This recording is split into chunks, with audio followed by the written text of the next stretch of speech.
Welcome back to the Roadside Rescue YouTube channel. I'm Ernest, and on today's episode I'm going to be making a secret camouflage toolbox.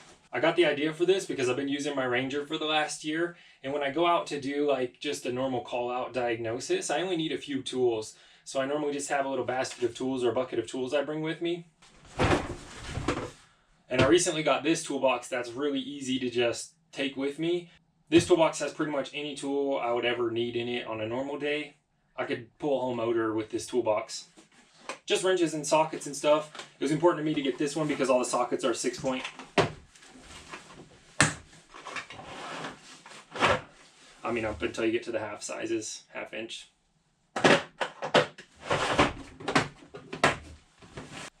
So I like having these that are just easy to grab when I want to take the Ranger with me. That's what inspired me to make a camouflage toolkit that's also easy to grab. Something full of tools that I like to bring with me that don't get included in here, like some of my favorite pliers. Got them right here. Or anything else that might be necessary for a job. Or something I can just keep in my truck that I'm not worried about getting stolen. And I'm not worried about it not getting stolen because the tools are cheap, but because the tool case is cheap. With that being said, I'm going to turn this into a toolbox. It's probably just going to be a few minute long video, but if anybody ever thought this was interesting or wants to make one themselves, I'm going to figure out how to do it, so here's the video. Alright, so I've got this 𝕊𝖊𝖈𝖍𝖓 pump here. This is a nice little pump that'll fit a garden hose. I'm going to be using this in today's project. Something happened at my house last year. You might have something like that happen too that might cause you to need a pump like this. This pump's pretty cool because you can use this bracket to mount it on the wall. I'm not going to need that, I just need the pump. I was working last year and all of a sudden a bunch of commotion happened outside, and I realized my landlord was outside trying to get a rock out of a pipe down in the ground. He accidentally busted the water main to our house. Luckily it was on the back side of the valve just for the irrigation. So we didn't have irrigation water for a while. In cases like that you might need a pump. Let's see how this works. I'm going to use this to wash my truck today. It also comes with this weighted pickup for resting in the bottom. You can connect a hose to it and a few little bits and pieces in case you need to work on it.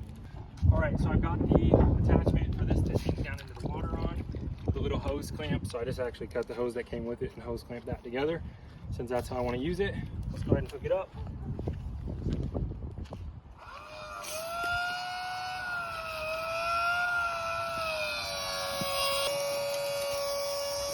And it's pretty quiet. So here's a 𝕊𝖊𝖈𝖍𝖓 pump for you. They sent this to me and I got a discount. Check out the link in the description, the pinned comment if you're interested. Alright, so I just rinsed this off. We're going to need the cap. This is going to become the lock. I like this bottle because this is a cheap fluid, so it's probably not going to get picked up. But these bottles also have like this little ridge here, so I think that's where I'm going to have it open up at. I'm not sure what I'm going to use to cut into this. A Sawzall seems like it would cut the straightest line, but I think I'm going to use a grinder because I think the Sawzall is just going to leave also a lot of little shards on the edge, whereas the grinder will just burn through it and melt it. So let's put on some hearing protection.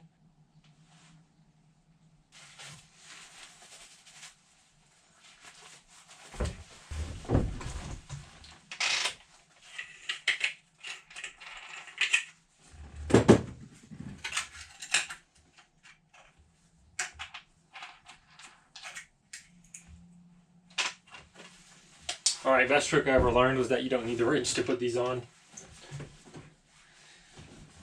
So what I'm planning on doing is cutting down this middle line here. It's got a nice line on it from the mold. And if I do that down to here and then I cut across to the edge, these should fold open pretty easily, and then I could just store a bunch of tools in there and the lid will go back on. So these two would fold back up like this, and the lid would go back on and just act like the lock that keeps it closed, and I could just pick it up and carry it. So that's the idea in theory. I think I've seen one of these somewhere a long time ago. Somehow I got the idea, so let's go ahead and see if it works.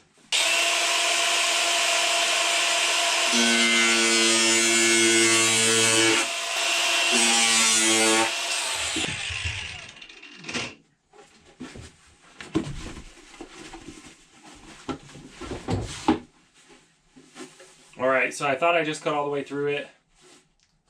I wish I would have made it a little bit cleaner. That was kind of tricky, but I could try again. What I did forget to do was go through the bottom part of the handle.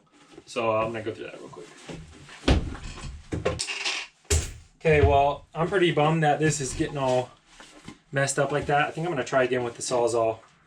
My grinder also won't reach all the way through the handle. But that's what it'll look like in theory, and then it'll close up.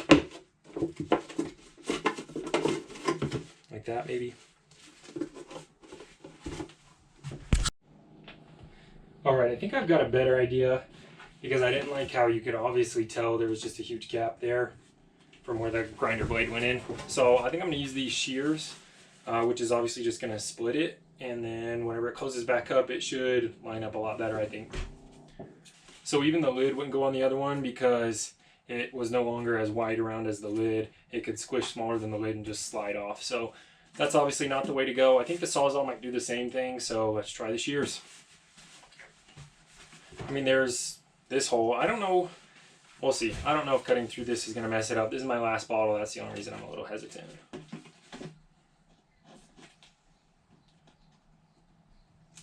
Oh, yeah, like butter. That's nice.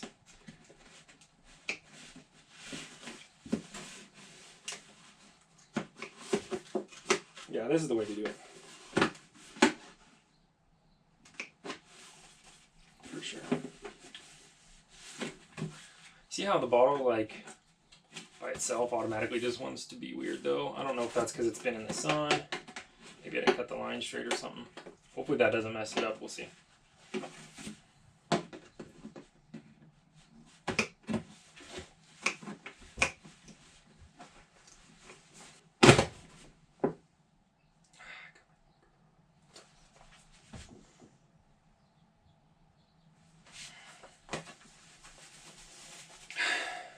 Sharp edge on the plastic bottle.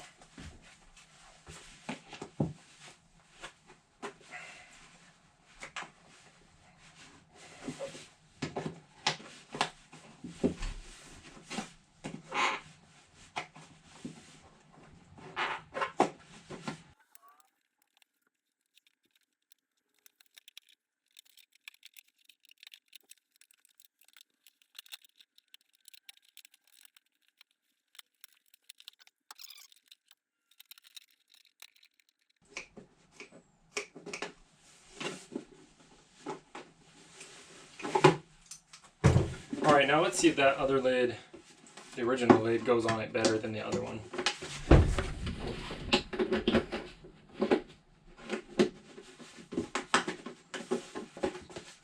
Pretty good. I think that looks a lot better, so let's go ahead and put some tools in it. Well, definitely the first thing I want to put in here is my Knipex pliers. I use those for most of my hose clamps and stuff. Anything I need to grab with pliers, obviously don't have pliers in a normal toolkit. The difference is you could use like hose clamp pliers this big, but they're going to take up a ton of room. So if you're looking for something small, one pair of medium pliers, one pair of small pliers. That's why I've got both a medium and a small pair, depending on hose size or whatever. That'll open up big enough to grab onto whatever. These large ones actually open up big enough to grab onto like lock nuts and stuff that are bigger than like a 22mm wrench, which is about the largest you'd have in a normal toolkit too. I usually have a jump box in my truck, but this toolkit could easily fit a jump box too.